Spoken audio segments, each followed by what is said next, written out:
walk away, yeah, before you get hurt too bad. Look away, yeah, watching her's far too sad.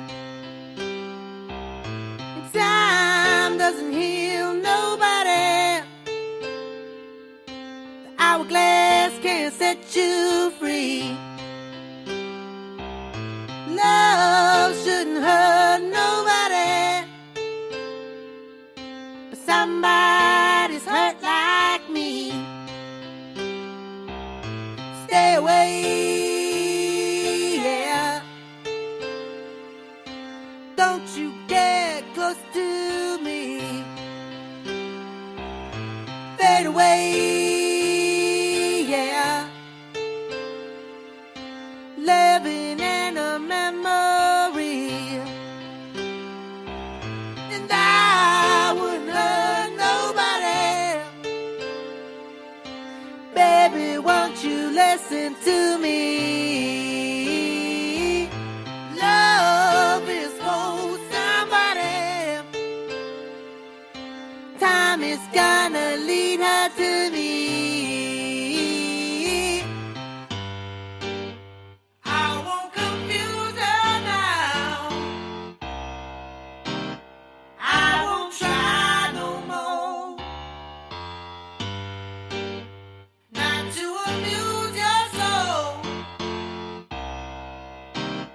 No goodbye no more.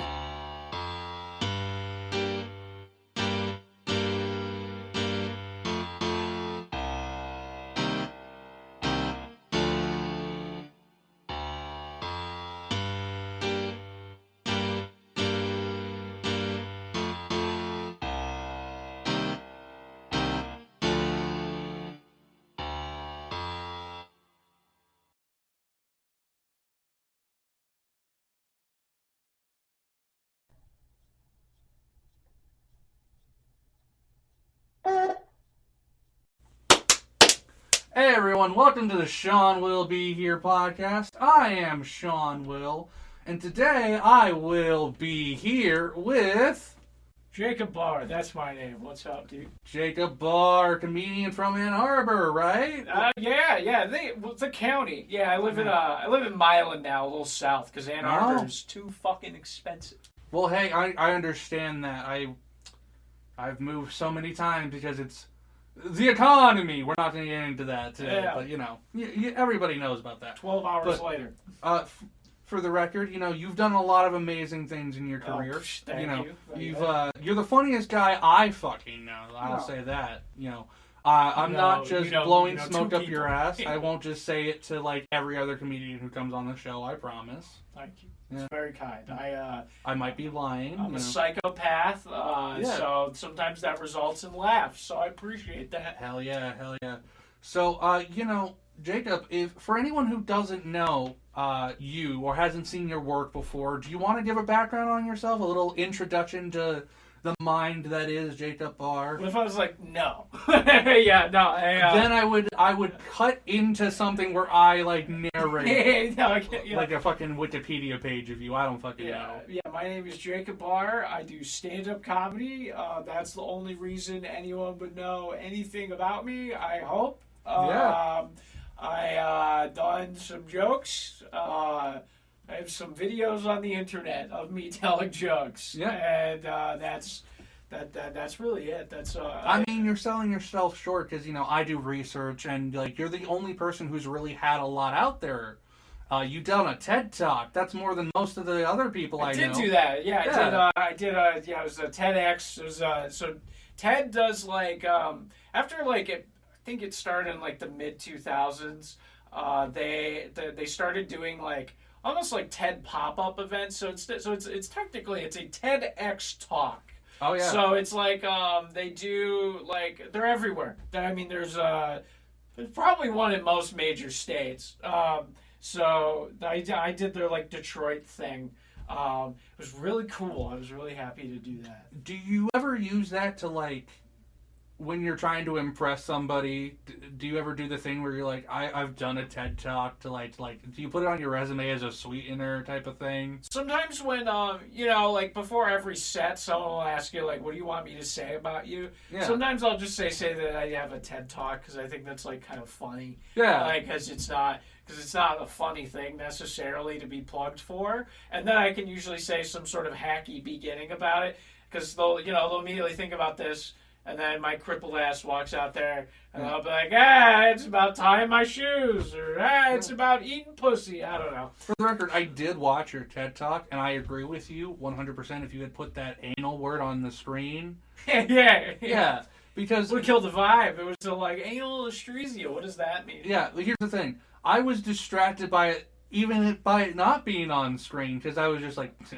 Estresia. Yes. Not even the anal part, just estresia. Yeah, they're just complications of the anal Yeah.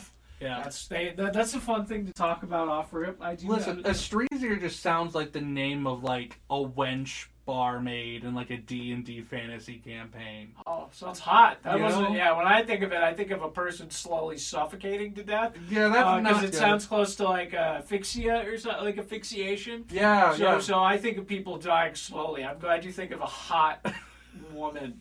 Glad you think of a bad bitch. There's estresia and then there's asphyxia, her ugly stepsister. Yeah. That's got to be a character should fucking somewhere. strangle that bitch. Yep. But hell yeah, dude. 100%, so we both share the common thing that we are both disabled comedians, right? Hoorah. Yeah, we have a cheap gimmick to tell jokes about, right? Yeah, dude, we're fucked up. We're fucked up. It's a crutch for people who need crutches, you know what I'm saying? Yeah, literal and metaphorical and spiritual crutch. I don't know if we've ever really talked about my disabilities much, but I'll open up to it on here. I have a few, one, I have a lot of mental health diagnosis, like BPD, ADHD. Those are the main ones you autism, told me, all that shit. I've got alphabet soup up here. I'm bipolar, PTSD, all that shit. So it's not fun to be me on a general day. But I've also had 5 surgeries on my ankles, and I need more, but they be expensive. Oh, yeah. Yeah, so, I'm on disability for that mostly. But the other around, doing jokes. Yeah. The other main thing that I'm on disability for is I have this condition called psychogenic non-epileptic seizures, PNES. Now, if you were to say that acronym like it's a word, Jacob. Penis. Yeah. Incredible. Doctors. You're suffering from penis, dude. I'm suffering from penis. Oh, man, dude. Yeah, and some motherfuckers are drowning out there. And listen, that makes it easy to tell jokes about, and I do. Yeah. Because, I want to raise awareness of my penis, right? Why wouldn't I want to... Spread penis awareness. Yeah, exactly, right? And there are... My thing sounded... My thing sounds like a Decepticon, so, So, actually, I gotta be grateful for that my thing doesn't elicit laughter when they say. Here's the thing. It's even... My thing's even more of a Decepticon, quote unquote, because it sounds funny. It's fucking awful.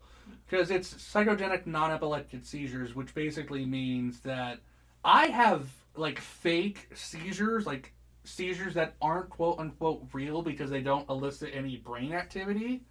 But for whatever reason, if I experience something that overwhelms me with anxiety or depression or, physical pain, my body will literally just go, hey, this is too much for you. And I'll, convulse and, tense up and seize up, and I'll black out, not remember what happened to me or anything like that. And there's absolutely, I could piss or shit myself, which is the worst part of it. It always ends in pissing or shitting when people when their body gets fucked, it's just the extra insult to injury. Not only are you suffering from something, you wake up and your pants are all fucked up. Right, because it's the physical pain of it, right? And it's also the embarrassment of people, if God forbid it ever happens around people, they freak out and they think you're dying, when for me it's a normal, natural occurrence. And the worst part of it... Has it ever happened on a pod? No, luckily it's not. But What do you want? Wait, hold on. I have a question. Yeah. What do you if you start seizing up?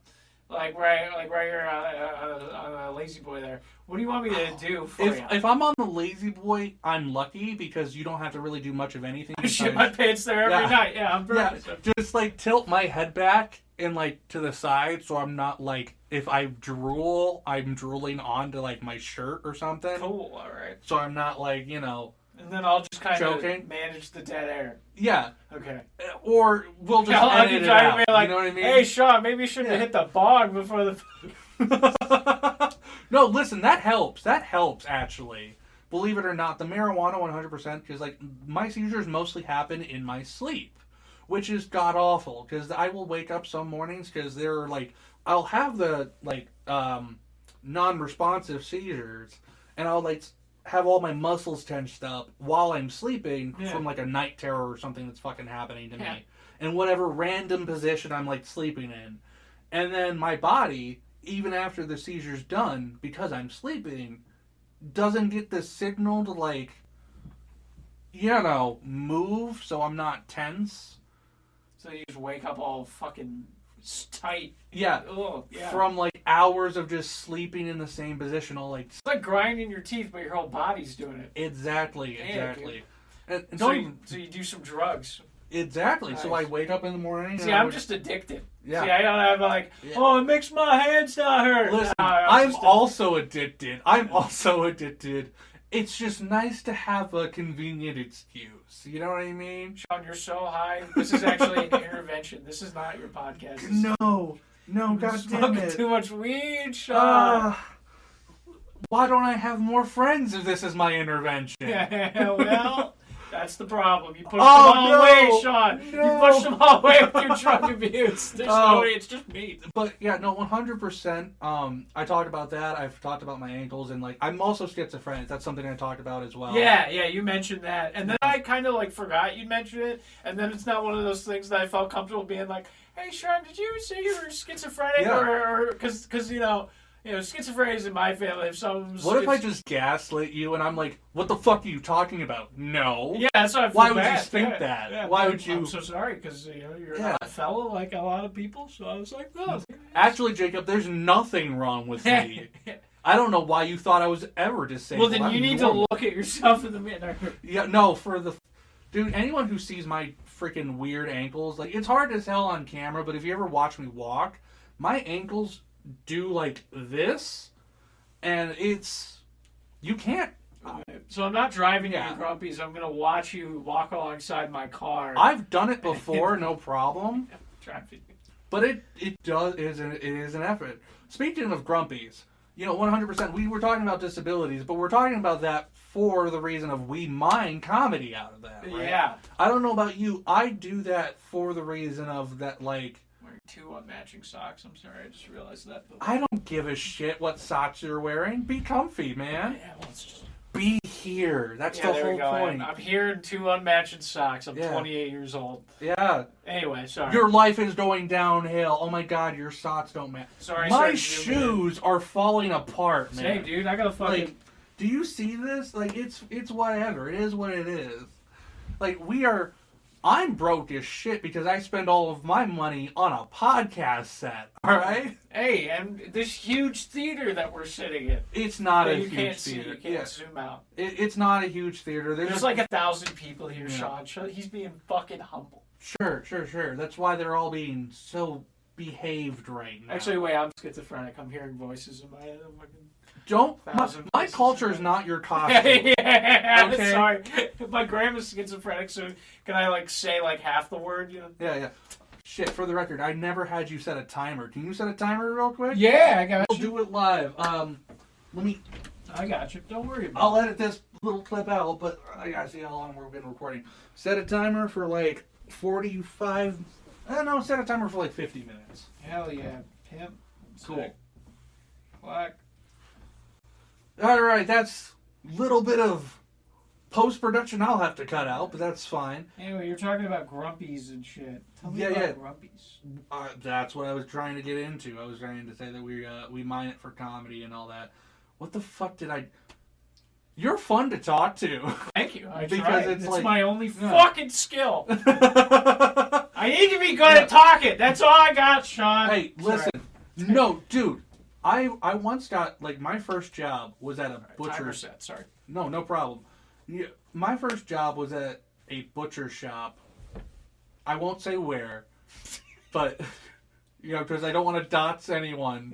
It's not on Google Maps, but we had the meat. Listen, it was a good place with good people. They hired me because I talked about wrestling. But they made fun of me because my favorite wrestler was Zack Ryder.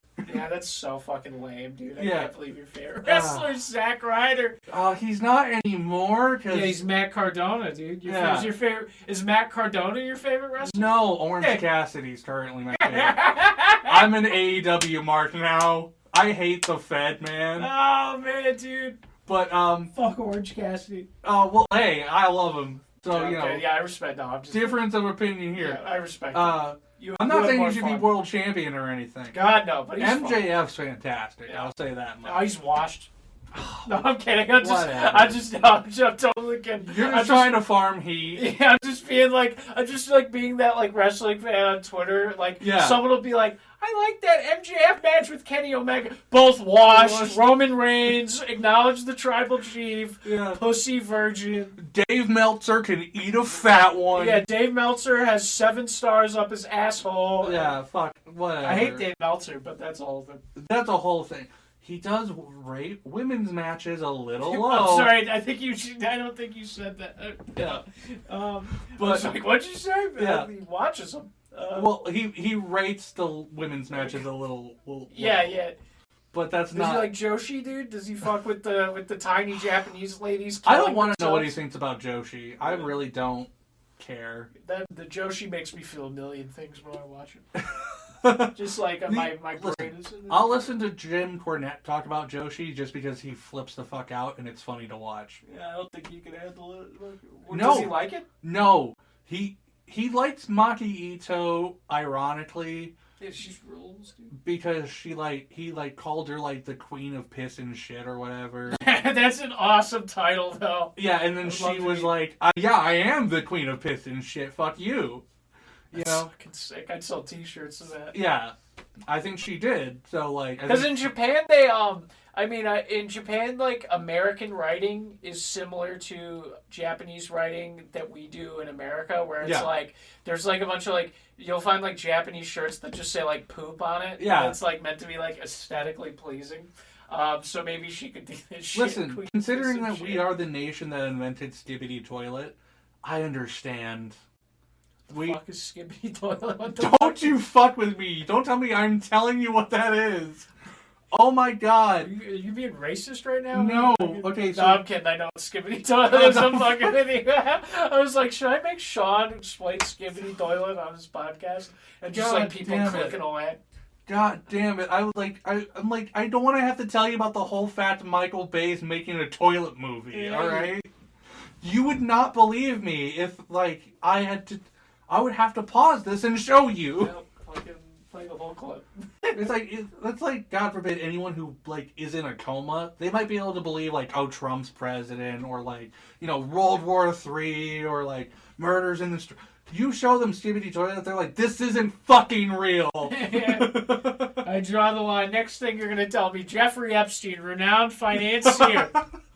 You're about to tell me that famed financier might be a little pervy with the kids. Dude, I'm sorry. Little sneak peek on something that I'm working on that I might do tonight at Grumpy Dave's. Which, by the way, love Grumpy Dave's. That is the place I got my start at Comedy Night. Little side tangent here. It's the best place to do it. Dude. Yeah, you're coming to Grumpy Dave's. You've been coming to Grumpy Dave's for years. For a decade now, which is fucking kind of weird to say. Like that I could be like, yeah, this is the open mic. I've been coming here for the past decade. But then I could be like, wow, Mark Phillip or somebody, that's 2 decades for them almost, you know? Like, the Grumpy Dave's open mic has been going on so long. And, it's funny because it's like I'll tell people in BG who are like college students who like moved in like just the last season or so, and they'll be like, I didn't know that there was comedy here in town, and I'll just be like, I'll have to be like, you're living under a rock because this place is literally kind of a regional hotspot for some of the best comedy in the nation. And don't get me wrong, it's an open mic, so we do have every now and then you have the enjoyment of seeing somebody who goes up because of a fantasy football punishment. Or like, but then sometimes that fantasy football punishment, that guy brought 30 people. So then, like, hell yeah, dude. And as long as they're all willing to play ball and, laugh at everyone. Yeah, and then they can hang out, and then Patrick Pope will scare them to leave. And then, it'll be a tradition. I've watched Patrick Pope will tell dates, and I say this with love. This is all about to be said with love. I've watched Patrick ruin people's nights. I wasn't there when this thing specifically happened, but Patrick was apparently, maybe you were there. I would hope you were there. That'd be awesome. He asked like somebody if they had ever fucked their cousin in front of the date, and then the guy admitted to sleeping with his cousin, and then his date threw up all over the table. I think I was there that night. Yeah, that's awesome. That's why it's the best place ever. I think I was. Dude, there's a lot of wild stories. I think there was a night where Rachel Lee, friend of the show, she was threatened by a patron. By a lady, and then that lady got taken out by the police, and there was security footage, and then that same lady got arrested like a week later for freaking out on somebody in public again. Yeah. Yeah. Stop drinking. That's what you do. And listen, not our story to tell. Maybe I should have had Rachel on to tell that story. Call her right now. No. Hopefully she'll be at Grumpy's tonight. Yeah. But honestly speaking, I don't want to just hype it up as like a place where wild stuff happens, because I don't think Grumpy's would appreciate us being like, crazy people come to Grumpy Dave's, Yeah, but it's like both. But it is definitely a good chunk of crazy people. But that's why people like it. Generally, though, 9 times out of 10, we get a lot of good people who come in and they play. We have regulars who come in. Oh, yeah. And honestly speaking, there are nights where I think, nobody's going to show up because it's cold and nobody's going to want to walk in the cold. And then the room is like standing room only. Yeah. Still, after so long, it's crazy. It got to the point that when they got rid of it for a while, people like complained. And they were like, we want the shit back. Same. I'm glad they brought it back. I'm glad it's back. I'm glad to be back with everyone. There's no other reason why I would come to this horrible town. Yeah. There are other shows now starting up here in BG. And that's I think that's because, the lack of Grumpies created the market for it. Yeah. But honestly speaking, I think the market here in BG for comedy is so untapped that all these shows can coexist just fine, because there's Grumpies here in town, but there's also Mr. Spots. We were talking about this before the show started rolling. Mr. Spots here in town in Bowling Green started a show at their bar at Spots Up Top that's also ran by John Ruggiero, host of Grumpy Dave's, who will be on the next episode. Shouts out. And, Mark Phillip, who used to run Grumpy Dave's. Rest in peace. No. He's only dead inside. Yeah. That small man's only dead inside. Yeah. But, he's running a show now at Brewing Green, and I think they're doing monthly or every other month or so. Yeah. And, they've had a lot of great shows and, a lot of great guests and everything. You've got to come down for one of those. Fantastic. I've talked to Mark about it. I'm glad that he's producing something. Weren't you already at one of those shows at Brewing Green, or am I just... No, I did the last show Mark ran at the D&D bar thing. Oh, yes. Now I'm remembering what you're thinking of, yeah. Yeah, so that was the last, one-off show I did for him. Or I did a show at... me and Wenzel and him did a show at Howard's. It was like a cancer benefit. Yep, Howard's is a great place. Howard's would be, hey, Howard's. I've been there for open mics, but we should have a comedy open mic specifically. Because it's really fucking awkward. I'll be honest, I've never posted any footage of it, but I've gone multiple times to open mic. And it's always just me and nothing but musicians who are in their 40s. Yeah, and they need more comics there. Yeah, and everyone's always super nice to me, don't get me wrong, and they laugh and stuff, but it always feels like they're just... Where's your guitar? Yeah. No, Sing, boy! No, if anything, it's more like I feel patronized, you know what I'm saying? Because they're like, oh, wow, did you know it was a music thing? You just saw open mic and you assumed, and... Yeah, that's not what we do here. Yeah, but you will include, you know what I'm saying? I feel like the kid picked last on the team. Yeah, and you're like, all right, just start singing some Skinner next time. I think maybe the best I could do is Bon Jovi. because my parents would listen to that nonstop. But, you know, comedy. How long have you been doing comedy, Jacob? Comedy.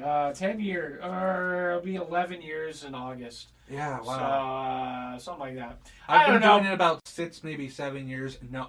Dude, well, it's don't like, that's do the that. thing. Whenever anyone says how long they've been doing it, it's like, well, there was the pandemic, and then there was this chunk of time. Oh, I'm not counting the pandemic, because Yeah, it's just like I started 11 years ago almost, Yeah. so that's what I'll say. Fair enough.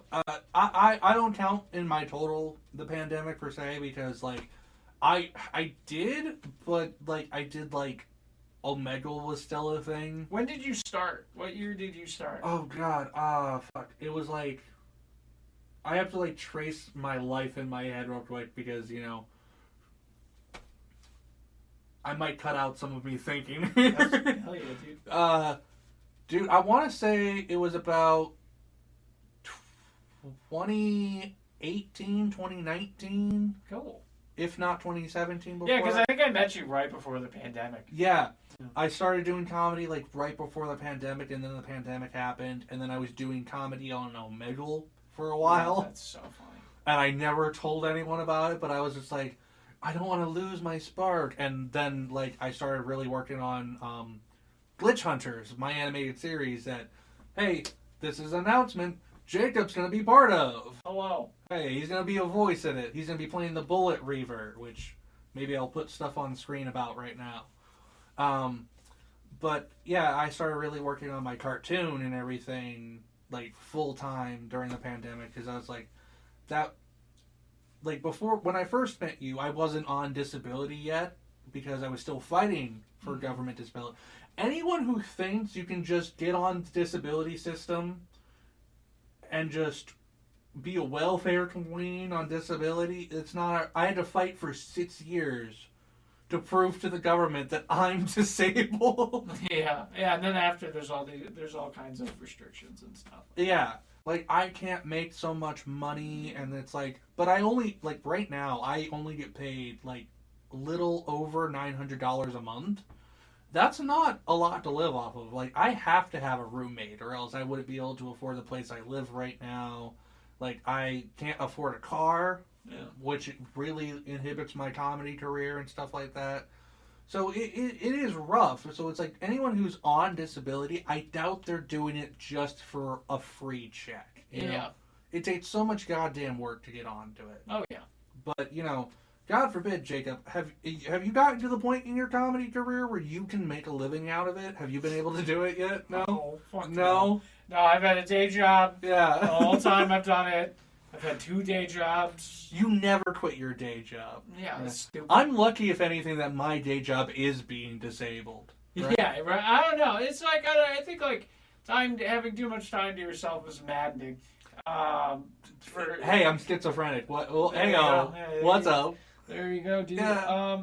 No, I mean, I make a little bit doing it. It kind of depends on month to month. Yeah. You know, like some months I've been able. Some months I could have paid all my bills with stand up. Some months I couldn't. Some months I could have paid a smidge of it.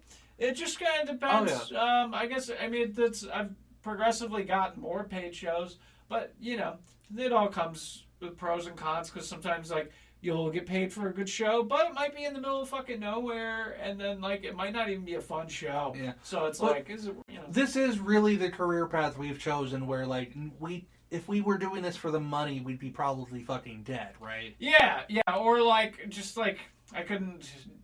I don't know. It's like if I wanted to sleep in my car alone, I could, I guess, do it. But it's like, I don't know. Dude, I'm 28. I'm married. You know, like fucking, like I gotta. Right. You know, I gotta have something. Yeah, I'm 28. I've been doing it for a few years myself, and I feel like, because I'm at the point now where like people in BG maybe know who I am, and some of the people in Toledo maybe know who I am, but like, even then, sometimes I walk into places and I have every idea that no one has ever seen me before, you know? So it's like, I would love to get in a car more often so I could take these cameras on the road, go to more venues, get more footage, because like, don't get me wrong, I love that Grumpy's and Mr. Spots do like a bi-weekly and a weekly show, you know, each their own. But like, for a comedian, you really need to get a lot of reps. Yeah, as many as you can. But I also don't subscribe to the opinion of like, have you ever seen there's like Ralphie May's comedy boot camp? Love Ralphie May. He was actually one of my inspirations to get into comedy. Hell yeah. He did a series, it was like a talk, kind of like a TED Talk, just this fat ass screaming at comedians about comedy. And like, it was like, yo, you gotta be in the clubs every night. If you got a girl, you better be taking her to the clubs and all that shit. And it was just like, it felt really helpful at the time, because when I first saw it, I was a freshman in college. So I was like trying to do as many shows as possible. And I still try to do as many shows as possible. But I also don't think like, I think at a certain point there's diminishing returns, because like, I know comedians in New York, right? And they can do like a bazillion spots a night, right? Yeah. But after that 40th spot that week, are you really trying the same way? It's like, I think a dedicated set that you really write your shit down and you're like, I'm gonna go work on this shit, and you're very intentional about it every time. I think those sets are more quality for you in terms of experience than just being like, all right, I'm going to the Chuckle Fuck Hut. Now I'm going to the Chuckle Jack Shack. And then I'm going to the Jerk Off Dungeon. And God forbid, I've seen so many comedians, good and bad. Whether or not they've done well or done not is, on their own individual level. But, like, you can kind of tell when somebody's polished their routine to a routine so hard that it's like, it doesn't feel organic anymore. Yeah, it doesn't feel organic, or it's like they're not trying anything, or it's almost like they're not even there sometimes. I'll watch comedians on autopilot. I think it's just like burnout, where like anything, you can get burnout doing anything. Oh, and that's happened to me too, because don't get me wrong, there was a point where some of the regulars at Grumpy Dave's got to a point where they heard some of my jokes so much, I could see them mouthing my own punchlines back to me in the audience. Yeah. And that's never fun, but it's like, my whole thing was that, like, I'm slow at writing jokes, I feel. Yeah. It's hard for me sometimes to find something that I find funny and then fully explain, like, hey, this is why you should laugh, right? That's hard to do in general. Some people have it cheap and easy by they can go fuck or be loud. Yeah. And I use some of those tricks too. Everyone has their right to be a little hack every now and then. Let's just be. Here's the thing. I think hack is stupid. I don't think. I don't think hack is real, in a sense. I think if the crowd's having fun, who fucking cares? 100%. Ultimately, because I think people who get really stuck on the idea of what's hacking, what's not, sometimes just forget that, like, the show's supposed to be fun for the people who are there, not for, like, your fucking comedian friends who you've seen 45 times this week at an open mic, right? So it's like, in terms of, like, the grand art form, shit can be hack, but at a live show, if the crowd's laughing, then I don't think it's hack necessarily, even if it's not highbrow. That being said, to anyone who's watching this who's, like, a new comedian, who's, like, a relatively only done one or two open mics, especially if you're in, like, a college town or a city area, just because you go up and you do your set and you don't have a reaction doesn't necessarily mean you were bad yourself either. Because there are a lot of times, especially in bars, where people go just to get a drink and they don't even care what's going on that night. Yeah, I mean, there's a bazillion factors, and also, like, fucking, like, what the fuck do I know? What the fuck do you know? Yeah. There's all kinds of dimensions to it. Comedy's fucking magic. Let's just be real here, right? It's magic for stupid people. Yeah. Like, I mean, it's like, I don't know. It's like, I think people get really, They treat stand-up like something that it's not. I like to be a proud jester. You know what I mean? Like, I mean magic in the way that it's like misdirection. That's yeah, that man. But dude, some people like. I mean, when you're doing. I'm not like praising like, oh, comedy's magic or whatever. Well, I mean, I was like that for a long time, and I think there's some good to that. I mean, it's good to love things, but I just think sometimes people are like, oh, stand-up is it's just. It is what it is. It's not philosophy. Yeah. No. There are a lot of people nowadays, especially because of everything going on in the world, who are like, I am so fucking tired of hearing, like, comedians are the last truth tellers we have. Yeah, it makes me want to kill myself. And it makes stand-up not fun. No, because it's like, motherfucker, I don't want to do stand-up about the fucking news. I want to do stand-up about, like, building Minecraft redstone calculators because I'm autistic. There you go. Can you actually do that? Yeah.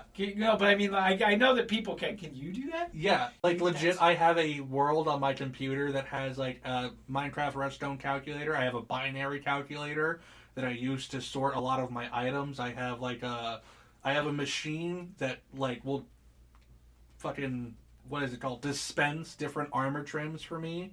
So if I set different dials to different places, I can get different trims to come out of the machine, and I have different enchantments on them to like go do different things.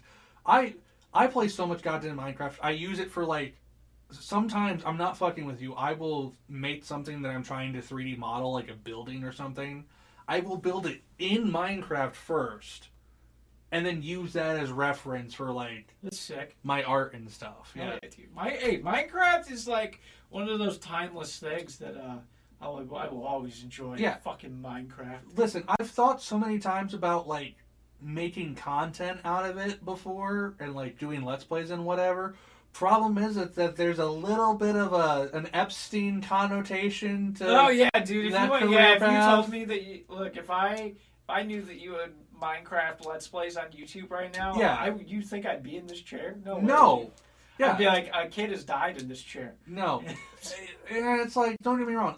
There's a lot of Minecraft content creators that I respect, that I watch a lot because they do legit. Yeah, like art. that lion guy. I hear he's great. Isn't that lion guy cool? Okay. I don't know who you're talking Was it about. a lion maker? Was it? No, I was making a specific Minecraft pedophile joke. Okay, cool. I have no... Cool. Why do you know... Hey, Jacob Barr, exclusive interview. Why I do watch you a know... lot of video essays. Yeah. I watch video a lot of essays. video Okay. essays. I'll get that. Specifically on Minecraft pedophiles? Yeah, because it makes me feel good about myself. Because I go, oh, thank God I'm not that. I watch maybe like it. If there's a Moist Critical video where he goes, the situation is insane, maybe I watch that. Yeah. And then I turn my brain off from anything else. You know, I have a lol cow Yeah. fucking encyclopedia in my brain right now. You want to talk about Christian for 45 minutes? God, no, because I'm a guy who like lights Oni plays and Smiling Friends. Yeah, dude. Yeah, they make So, fun of Christians. All the guys, there are when I'm sitting there. There's a Christian joke in Smiling Friends. Exactly. Do you know something? Do you realize? It's like when I'm sitting there losing my shit because I know there's a reference to fucking Christian in Smiling Friends, and my buddies next to me are like, "Why is that so funny to you? What am I supposed to do?" I'm not going to explain to them what Sonic Shoe is. 125-hour documentary. Dude, I found... You know what's funny? I can't think about Christian without thinking of Dark Souls. Because so it's not crazy. So when I was in high school, I found out who Christian was when they pepper sprayed the GameStop employee. So that happened. I found out about Christian. I was like, who the fuck is this? And then I found a podcast. Shouts out if this podcast probably doesn't exist anymore. Yeah. It was called like Tales from the Internet or some podcast, and it was like a 3-hour just podcast about Christian. I think I watched an episode or two of that. Yeah, I listened to it while I would listen to it while I played Dark Souls, and then I would just listen to more Christian things while I was playing through Dark Souls 1. So I feel like I could put up a LeBron-like performance. If you put me in front of a new game of Dark Souls 1, right? You're like Festus when they ring the bell. Yeah, dude. Just you with and then Christian. you play the Christian documentary, and then I could just fucking no scope Dark Souls for the whole game, dude. Like, God forbid you turn off Christian, the deep dive. Yeah, now I'm getting killed by the skeletons. Yeah, then you're just fucked. But you put that on, you're Superman. I'm parrying Gwyn, dude. I'm parrying Gwyn. You're not even Dark Souls. I bet we could put you in Elden Ring and you'd still One like shot. Yeah. Millennia would just like fucking. Yeah, I'd fuck Millennia. Dude. she'd be so bedazzled by my going. I would unlock the fucking crazy sex scene that Elden Ring has. You would find. I just don't know what's there. Listen. God damn it. Sorry. You're gonna let you solo her. Yeah, dude. Yeah, she's gonna. I don't know. That game rules too. I think Elden Ring is a game for the end of the world. I'm not gonna lie to you. I got to maybe like fucking who's the guy who rides the small ass horse? Radon. Radon. Yeah, Radon. I beat Radon, and then after that I was Pre-nerf, post-nerf. Pre-nerf. Oh, you being pre-nerfed too? All right, because I'm fucking proud of that. I there's no cheesed him a little achievement, bit. so no one will believe me. But Yeah. I don't make video game content. It's something I've thought about doing. I've tried maybe doing it once or twice with my roommate, but it's really fucking hard to like. Hey, shout out to the Game Grumps and any of the other like Let's Play fucking channel. Shout out John Tron. I hear you right now. But no, fucking like any Let's Play fucking channel out there that actually is good at what they do, even like Oni Plays or whatever, where they're funny to watch while they're playing games. That's hard to do. Yeah.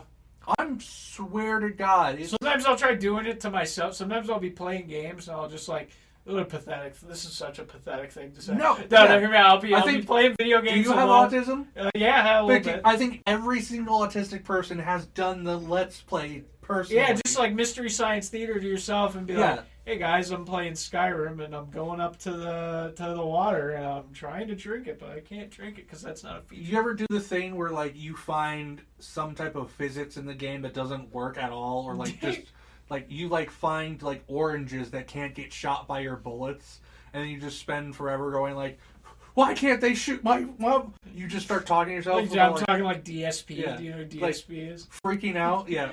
You're like, why I hit the A button and I jump? Why they didn't tell me that the A button jumps? I know so much. God. You do a headshot and you turn into video game donkey. Like, oh, I'm so slick with this.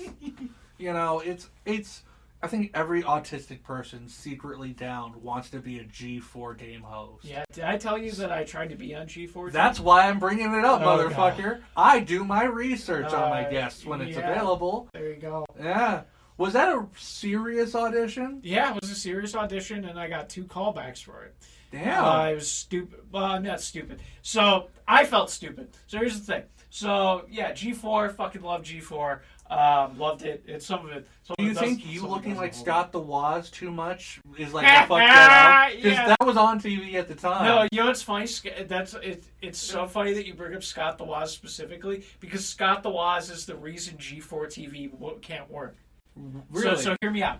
Okay, so G4 TV during the pandemic, this is the relaunch, right? They're like, we're coming back. It's me, Adam Sessler. By the way, have you gone back and watched all the X-Play episodes? There's crazy shit. They don't age well. Yeah, they hate the Japanese, dude. They fucking hate the Japanese. Nagasaki like every 2 fucking seconds. It's so funny. It's like going back and trying to show somebody who's like have you ever had a friend who only watches modern wrestling and you tried to show them something from the fucking Attitude Era? Yeah, they're like, why aren't they sprinting and doing Canadian Why stories? are the women stripping each other naked?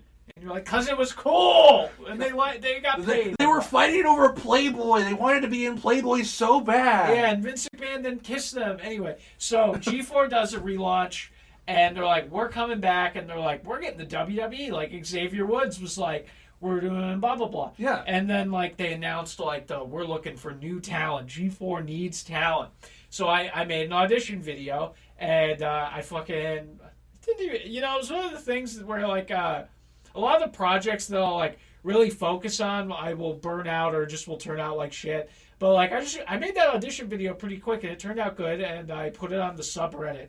And, like, it did really well on the subreddit. Yeah. And it was a good video. I was pumped. Thank you. I was pumped. I really wanted it. I was like, this would be fun. And I didn't have any prospects of, like, trying to be on TV or anything, but that happened, and that felt like, I don't know, it kind of felt like a green flag thing where I was like, all right, this looks cool. This is aligned with what I would like.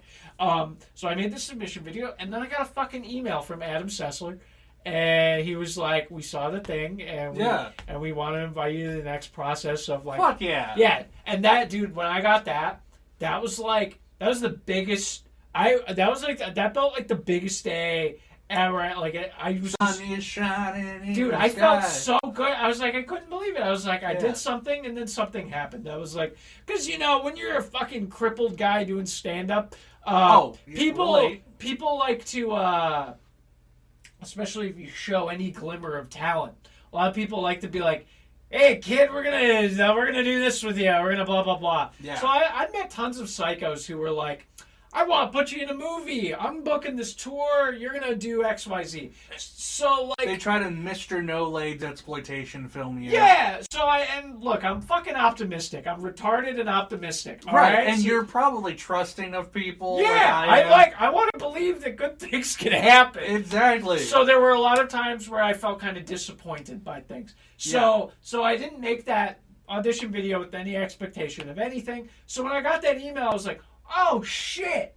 I should chill out though. I was like, I gotta lock in. I was like, but we're in the door maybe.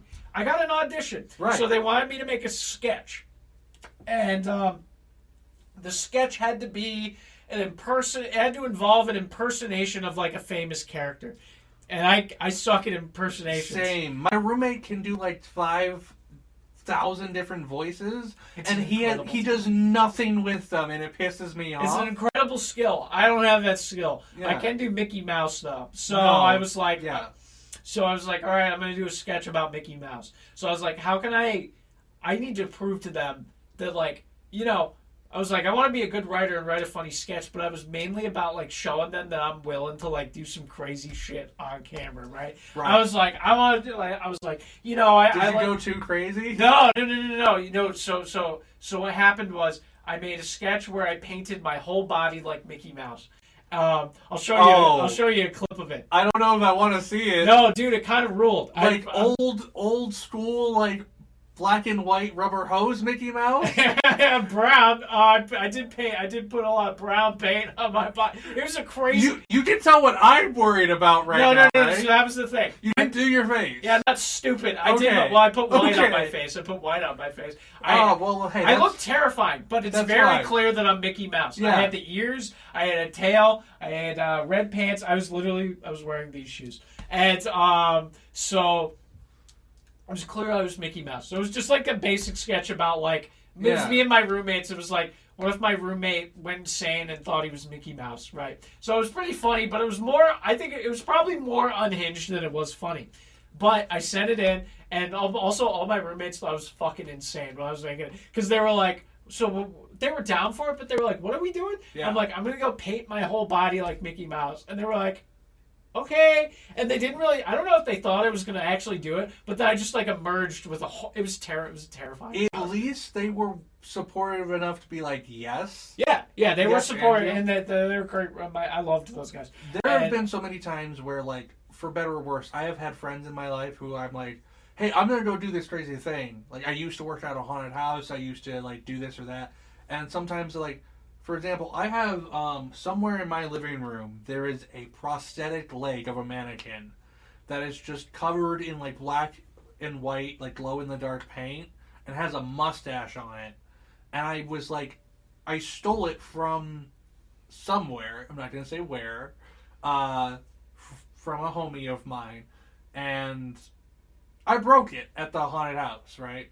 So literally one night, my friends walk out into the living room and they see me just trying to desperately repair a mannequin leg. And they're like, what are you doing? And I'm like, this is my wife. You don't understand. I need this for my character. It's Mrs. Mustache. The whole character is based on that. And like, how do you even like? Yeah. Like, how do you take that? Have you? Did you drink water today? Yeah. Did you take your meds today? Are you okay, Shawn? We know you're schizophrenic, and you're like, no, it's for a thing. I swear. I'm like, this is for work related. So it's like, how do you know sometimes, Jacob Barr, whether or not you're creative or just crazy?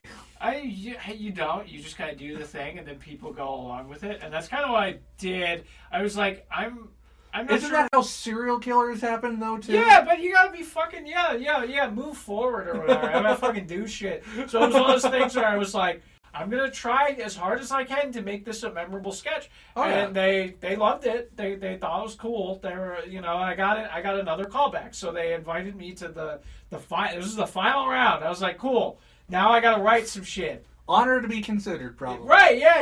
And I was talking with Adam Sessler. I was like, oh, I've seen this guy as a, and he was answering my emails really fast. Because between the first and second round of the audition process, I thought I'd been cut because I didn't hear anything. So and this is like before AI really took off, right? So yeah, this was this was literally like this was March of 2020. Yeah, so this couldn't have been like an Adam Sessler assistant AI. No, it was him. No, I have his phone number too. Like we were like communicating, and it was cool. Yeah. And so it was the final round of the process, and we had to do like a writing packet. It was just some sketches, right? Yeah. So then I submit the writing packet, and then 2 weeks later they announced that they're canceling the relaunch. Okay. That sucks. Yeah. That because sucks. Scott The Woz. All right. Not just Scott The Woz, but like YouTube videos, right? Yeah. G4 TV is not like the content that they were making leading up to the launch. They were just making shit that anybody with a YouTube. It's like when G4 was popular in the early 2000s, gaming content wasn't as prevalent, but now gaming content is everywhere. So IGN has a live show. Nobody. X-Play and all that shit was very inspirational for that stuff and very trailblazing, but nostalgia doesn't need a fucking whole network, right? So in retrospect, at first I was fucking devastated because I was like, I got the second call back. Yeah, I was like, cool, I think I might be on TV or whatever now. Do you personally blame Scott The Woz? Like, if you saw him in person? Scott The Woz lives in Toledo. No, I know that. Yeah. I've literally mentioned on the podcast before that, God forbid, he's on the list of people I would love to have on the show. I've even reached out to, I don't know if you watch wrestling podcasts, but the Going in Raw wrestling podcast. Oh, yeah. Awesome. Yeah, I've made some comments on, Steve's channel, and he's mentioned that, if I make 10 of these and he likes them, he'll, And we just lost my camera. Don't worry, I'll edit the wide shot on me. That's fine. Hell yeah. But no, fucking get Scott The Woz. I bet you would do something like that. No, I don't blame him. I just mean, him making, wholesome gaming content that, because when G4 relaunched, the channel thing that they were live streaming on, they hired Scott The Woz. They put Scott The Woz on there. So they were just showing Scott The Woz. Also on Adult Swim, they were showing Scott The Woz. I didn't know that he was on Adult Swim. I knew he was on G4. I didn't know he was on Adult Swim. They pushed in lots of stuff because it's wholesome gaming content. He's pretty squeaky clean, but he's really funny. So it's right. He doesn't even really swear. No, he doesn't. Yeah. And it's Scott The Woz is the reason G4 couldn't exist. So after all that, I have Scott The Woz Monopoly. He has his own Monopoly. That's so funny. He has his own Clue and his own Monopoly. He's done them for charity, and I bought the Monopoly one. I missed the charity run of the Clue. That's funny. I didn't know he did that at all. Yeah. But yeah, no. So it's it's not making me feel sad about it. Kind of after that happened, it was one of those things where I was like, I don't really I love doing stand up. Yeah. Stand up is something I will want to do every day, but it's success is good, but I felt good knowing that my heart wasn't broken. No, I by that missed opportunity, because then I think about, I was like, oh, what if it had worked out for a little bit? What if I had gotten on for a little bit and maybe I'd done some sort of live thing and with G4. Then it shut down. Yeah, and then shut down. Maybe I would have moved at that point. Maybe I would have done some sort of. Who knows where your life would have been? You would have been in LA. Who knows? Yeah. To be fair, that also could have had as much as that might have sucked. Wherever you would have ended up might have also been beneficial. Yeah.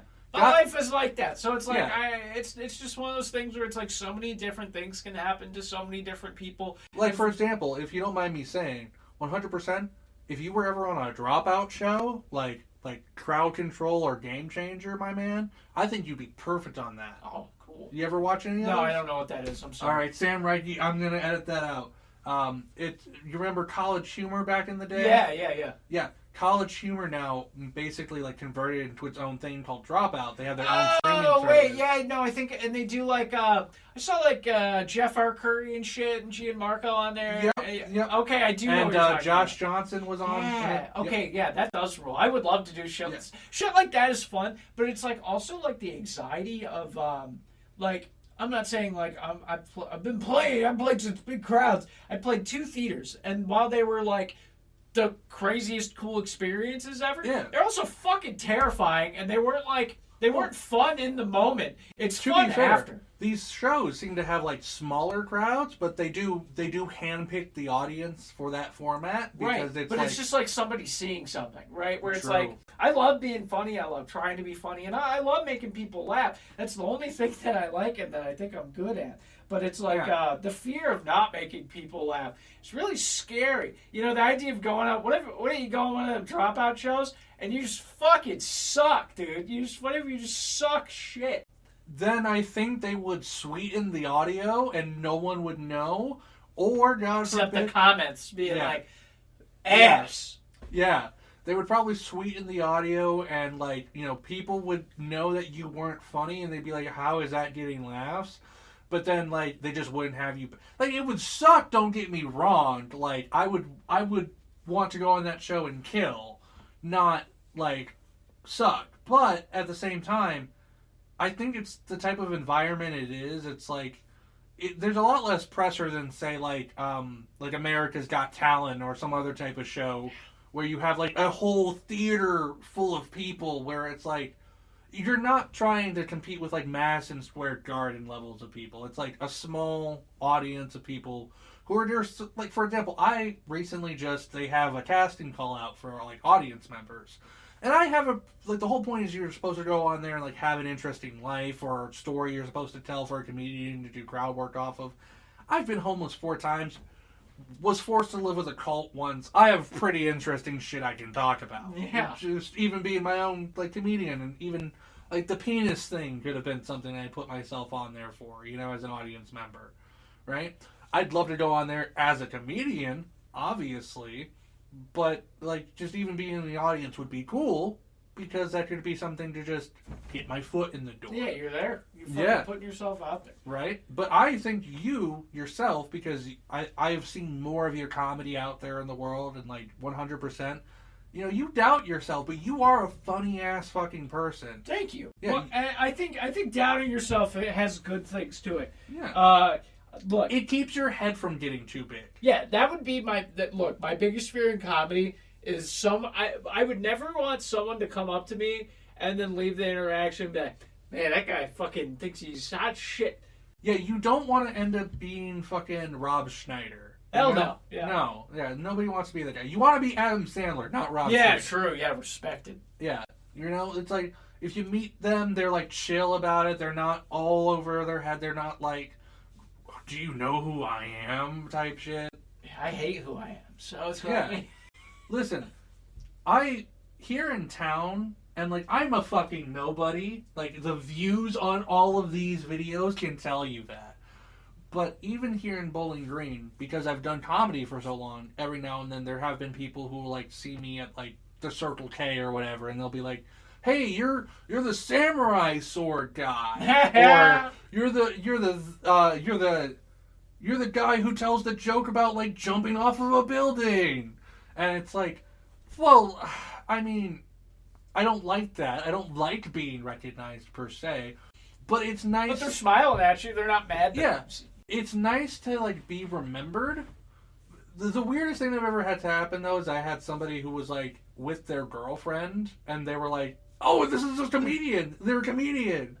And then, like, their girlfriend misunderstood and was like, let's take a photo. Yeah, that's sick. Yeah, and it's like, you would look up my name, and you'll probably see, like, 5 football stars before you see me. Shawn Will. Yeah, like Shawn Williams or Shawn Will. That's like, true, yeah. That's a real athlete name. Yeah, it's so common of a name that it's like, but at the same time, it has its benefits, like music for puns. Like Shawn will tell you jokes. Shawn will be here on this podcast. Yeah, Shawn will smoke all your fucking weed if you let him. Hey, I brought some weed. He hit it one time. He didn't smoke all of it. He'll smoke some more after. The night is young.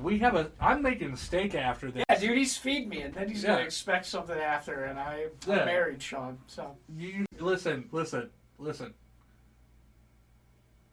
I'm so lonely, Jacob. All right, I'll kick it. No, I'm kidding. Obviously. I'll kick it with my heel.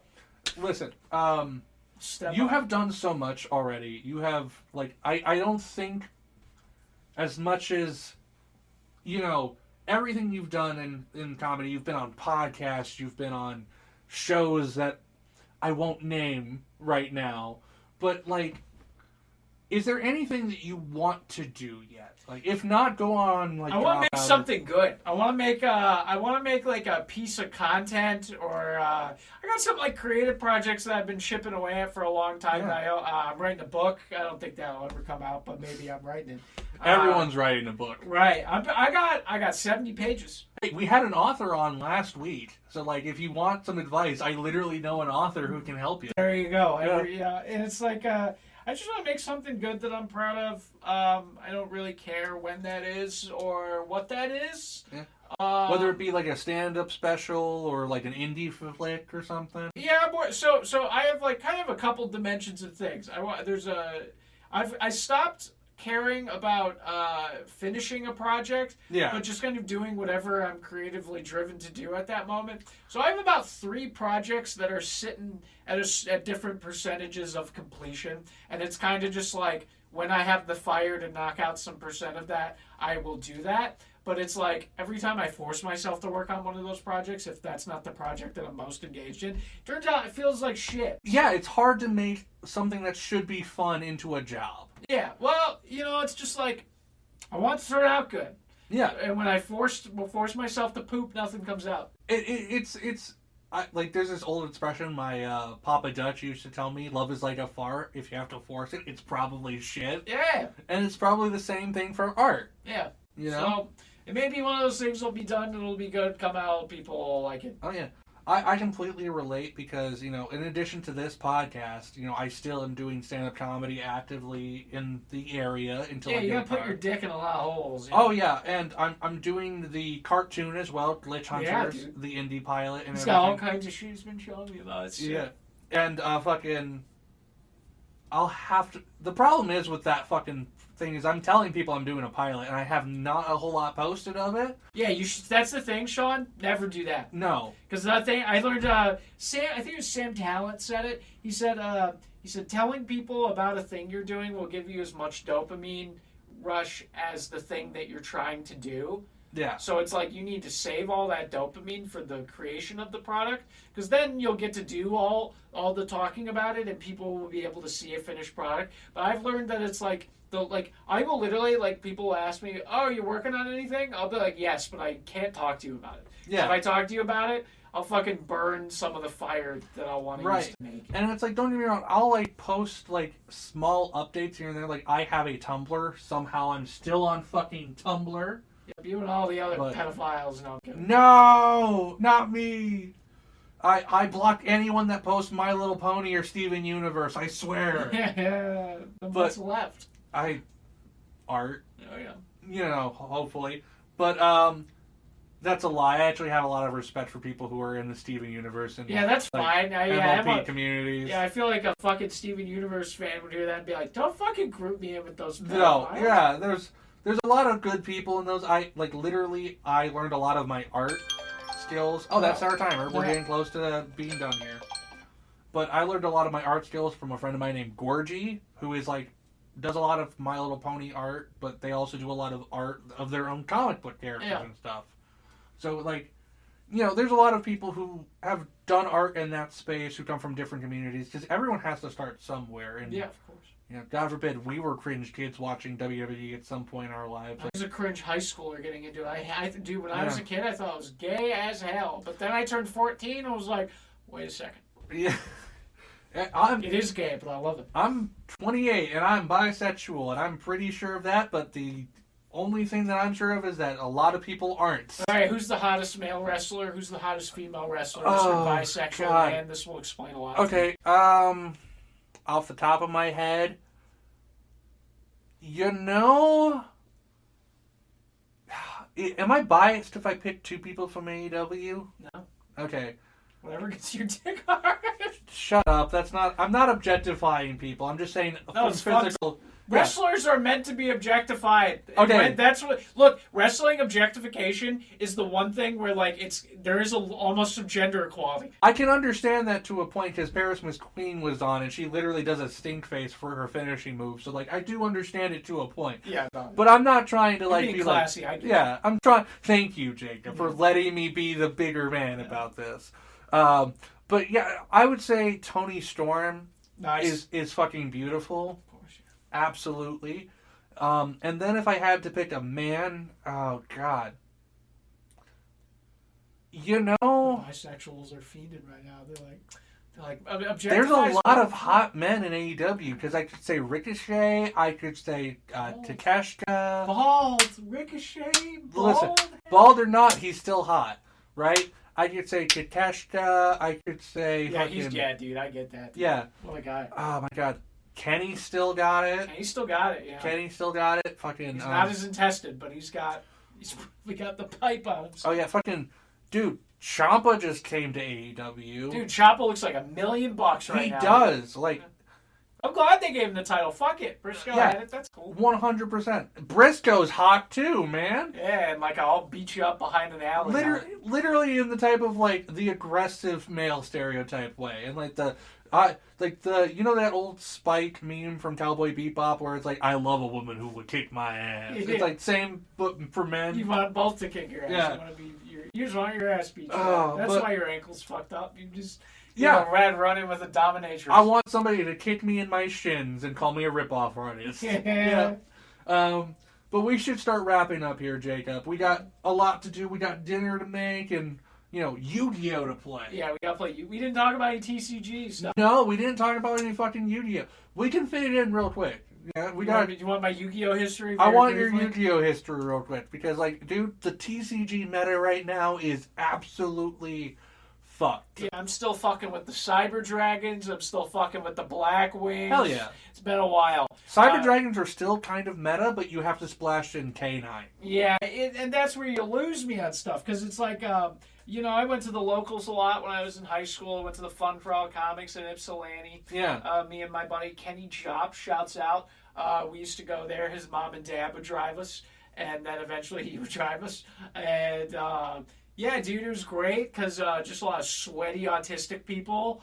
And who probably don't know what deodorant are. So, yeah, it varied. So I have a terrible sense of smell, so I rarely picked up on it. But Kenny would point out, he'd be like, that fucker stinks. Yeah. But it was but it was just a fun environment.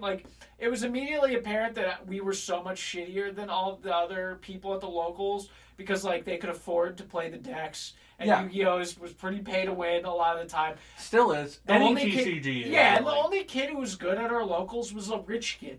This guy, Gabe. Shouts out Gabe.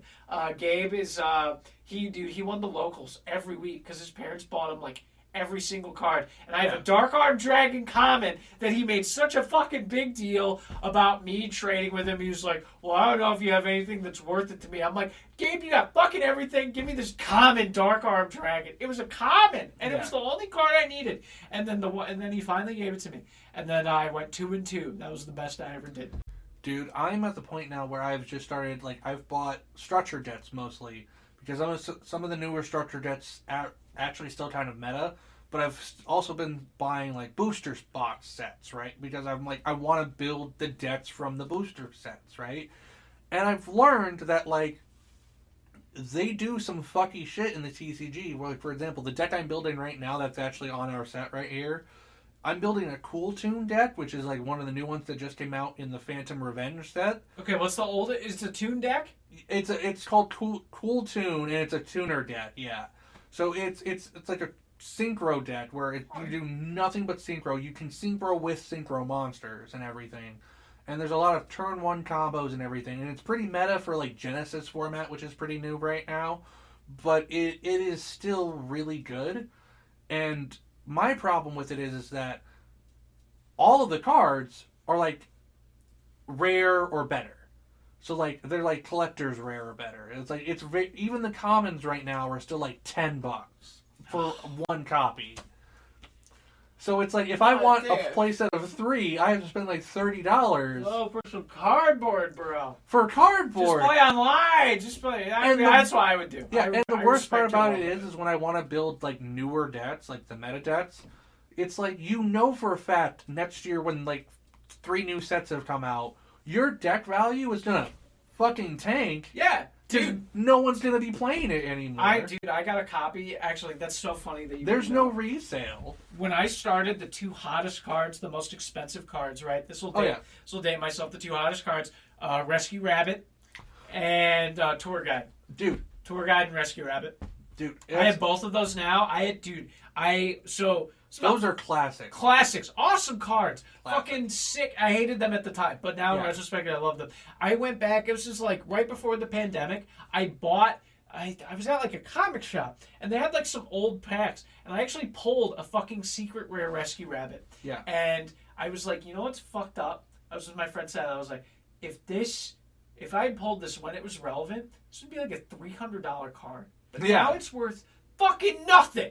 Dude, it's insane because, like, one of the things they're doing now that I'm happy they're doing, I don't know if you've heard about this, they're doing overframes now. Yeah, the full art Yu-Gi-Oh cards. Yeah, why'd they take so long to do that? I don't fucking know. That could have made the game cooler years ago. The new guy in charge of the TCG is absolutely killing it with some of the choices he's been making. Rest in peace, the old one. Dark Magician's about to be meta again because Dark Magician's getting support, Blue Eyes is getting support. They're trying to find a way to make Red Eyes playable again. Yeah, that'll never happen. They've done that so many times. Dude, they're making new Toon monsters, Toon, Pegasus style. Not Toon Yeah, Synchro. the TOO. Yeah, TOO, not TUNE. Yeah, because they tried that when I was still playing a little bit, during, they had, when Toon Kingdom came out. Yeah. And Toon Kingdom was cool. And I was like, that's what Yu-Gi-Oh's cool when they take the old cards. They're taking a lot of the old cards again and trying to make them work with the modern play sets. But it's like, that and as well, a lot of the cards they're coming out with are pretty much power scaling. And I know a lot of people hate power creeping or power scaling in Yu-Gi-Oh! But there's a card right now, I think it's at $60, but it's called Forbidden Crown. And it's a quick effects card that does a quick play spell that does 5 different things. And you can choose which one of the 5 different things it does. And it's there's not a single deck where there's not an excuse why you wouldn't have at least 3 copies of it in your deck. Yeah, if it has that many effects. Yeah. Oh, that's a lot. So it's I thought, dude, I remember when Dragon Rulers came out. I played a real game against a guy who used Dragon Rulers, and that was the first time where I was I don't even know what's happening anymore. He's saying effects that could not be true. I don't know. I'm not going to look at it. Dude, okay, but that's the thing with Yu-Gi-Oh players is that they don't ever read their cards. That is the meme. We don't know how to read if we're Yu-Gi-Oh players. The text is so small. The text is so small. But listen, even then there are some cards... No, you're so fine. There are some cards that are that's not what I meant. I wasn't... You know what? Fine. You're attractive, Jacob. God, if you want to fish for compliments so much. How old are you, Shawn? 28. Okay, cool. We're the same age. That's yeah. But there are some cards that are worded so specifically where it's once per turn you can use this effect but only on your draw phase. And if your opponent hasn't used his effects on their standby phase, you can then, if you haven't activated this effect on your opponent's turn, then activate the effect of this card, but you can only use this card once per turn. You know what I'm saying? They've already fucking cut my body up, dude. I fucking hate Yu-Gi-Oh for this shit. Yeah, it's and so wait, if we're gonna play, this is a little fourth wall. If we're gonna play Yu-Gi-Oh, you say you got decks through the eras. Can we play a game of Yu-Gi-Oh where I don't have to play Link monsters? Yeah. Okay, thank God, because it's I can never find anybody who, everybody I know who plays Yu-Gi-Oh! Is I can't go back, man. I got the links. I bought the links. There's this website I like to play on called Dueling Book. Yeah, Dueling Book. Yeah. They have GOAT format. Love that. I love playing GOAT on that website. Because where does GOAT format end? What's the cutoff? Oh, God. I want to say it ends around Battle City. Really? In the anime. Whoa, cool. That's old. I thought GOAT format was just everything before links, so that's interesting. I think it ends in either the Battle City or GX somewhere in there. I think there might be synchro monsters, but I know there's no no Xyz. So maybe everything to 5Ds then. Maybe. 5D's ruled. Wait, what's your favorite Yu-Gi-Oh anime? Dude, is it a cop-out if I say OG? No, because that's probably like the best one. Yeah. GX is my favorite. I think GX is probably the most absurd, and it's so fun to watch. It's because a slice of life anime, and then gets really dark. It gets out of fucking nowhere where, like, Jaden has, like, what, visions of, like, the end of the world? Yeah, and he, like, kills a bunch of people. Yeah, it's like, what...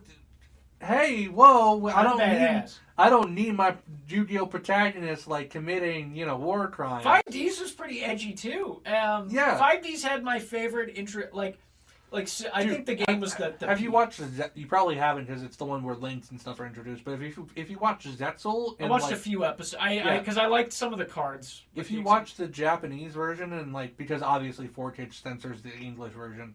Like, the main character talks about how he was, like, sexually assaulted as a child. What the damn? And it's like, Yu-Gi-Oh! That's cool. I mean, not that what happened. Not that what happened, but, like, the fact that they're, like... They're trying to tackle something like that. Yeah. It's interesting.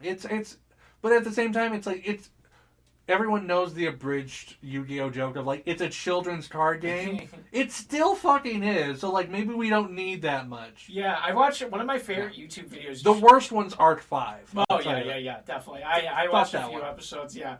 I watched a YouTube video about, like, the world building of Yu-Gi-Oh! And how dual power is, like, used to power all this shit. And it's, like...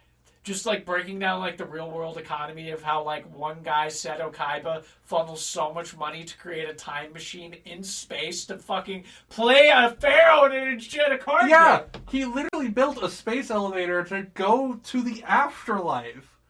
Tell me Elon Musk would not do that. Yeah, that's a real hater. Seto Kaiba is a real... That's why I respect him. Seto Kaiba's the best... fucking Yu-Gi-Oh character because he's such a hater, but he just never gives up on it. Even when he's friends with you, he fucking hates you. I would love honestly, like some anime where somebody from the future goes back in time and goes, "Hey Kaiba, do you realize that after you die, the world is fucked because of what you did?" Yeah, no one wants to play any other games because of you. It's not even just that, but like there's the entire plot of 5Ds is that there's a poor district. Yeah, because something exploded because of Yu-Gi-Oh power. Right. It's like, hey, we shouldn't be doing card games on motorcycles, guys. Yeah, how about we help the poor get some food and not fight over Blackwing Gale the Whirlwind, No, but that does sound like some shit that the rich people would do. It's like, like, VR headsets are sick, bro. So, like... But maybe they'll make it, like, you can only... Like, Fortnite will be, like, Yu-Gi-Oh! In that world. Where it's like... Because in Yu-Gi-Oh!, like, the world of Yu-Gi-Oh!, if anybody ever tries to make a new game that's popular, you go out of business. Yeah. Like fucking Duke Devlin, right? Remember the Dungeon Dice Monsters? And everyone was like, hey, this game's fun as fuck. And then he just becomes like a side character and he doesn't do fuck. Unironically, I have they made a game for the Switch, Yu-Gi-Oh! Early Days Collection, and Dungeon Dice Monsters from the Game Boy Advance is on that. Yeah, it's fun. It's super fucking... I need some developer. I've, like, tried to twerk on it... Sorry, I'm sorry. That's me fucking up. I've tried to work on it, tweak it myself in like fucking Unreal Engine once or twice, but I don't know how to do that shit right. But like, I would love to see somebody just take the bare bones concept of Dungeon Dice Monsters and like make it actually good, because like the AI in that game does not know what the fuck it's doing. Yeah, no, fucking. No, you can just build a straight line to their dice leader. And but a modernized, more efficient version with like more effects and more abilities and like imagine if like random items were like scattered throughout the field and there was an excuse to go throughout and explore. Yeah, okay. Yeah, you can flesh that concept out. Instead of just having, because there's nothing that decentivizes the player from just building a straight line to your enemy. Yeah. You know? It's like fucking Minecraft Bed Wars. Why don't we just go straight for the fucking enemy? Yeah, and then those items, like, if you take the time to go get them, by the time you get to the end, you're now more powerful for it. Exactly. And if they come straight at you because you have the items, you have maybe counters or whatever, there could be so much fucking... It's just Dice Chest would be fucking sick. Like, there was an old game that Wizards of the Coast did called Dice Masters. I feel like it's what's ruining Magic the Gathering right now, because... Dice Masters was a game that was like Magic the Gathering, but it was like Marvel. They made Yu-Gi-Oh! Dice Masters. They made like Dungeons and Yeah.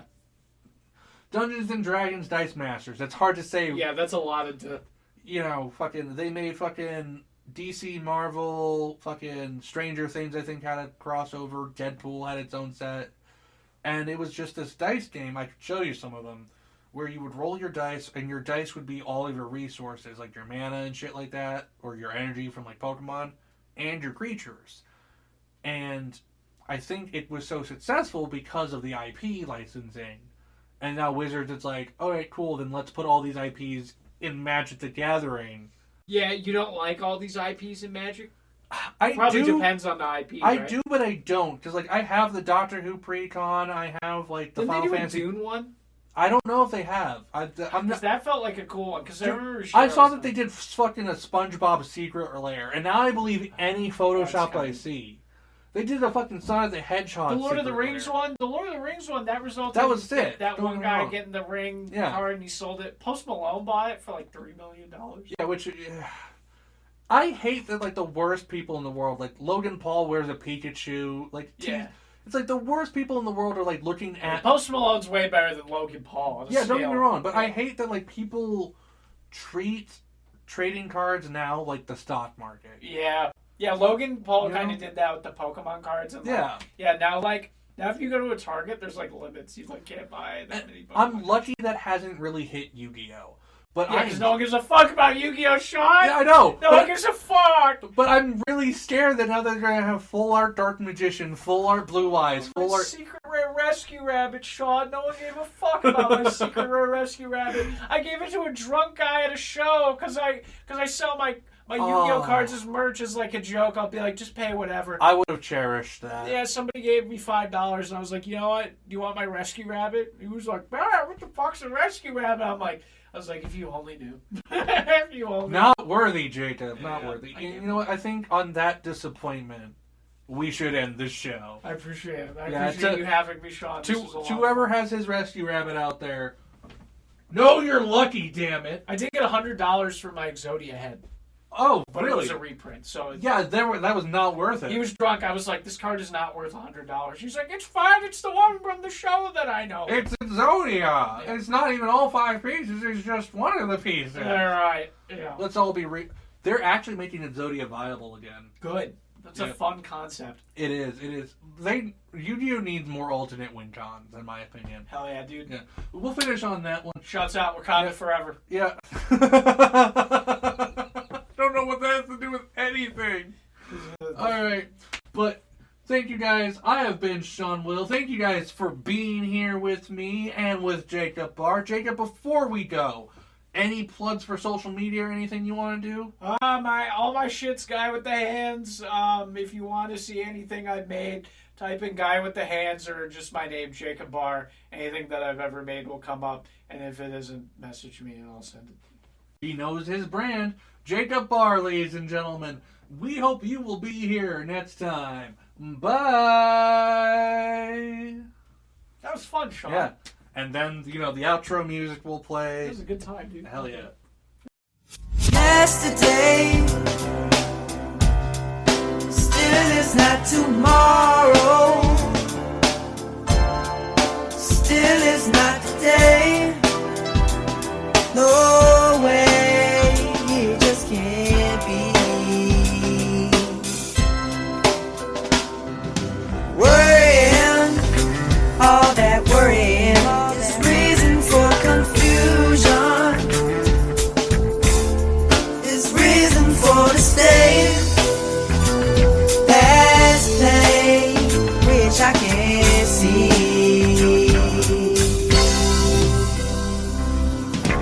At times, sometimes I like to take it slow, living here in this world.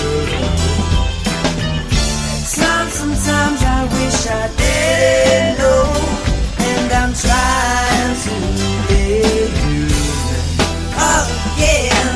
Everything is merely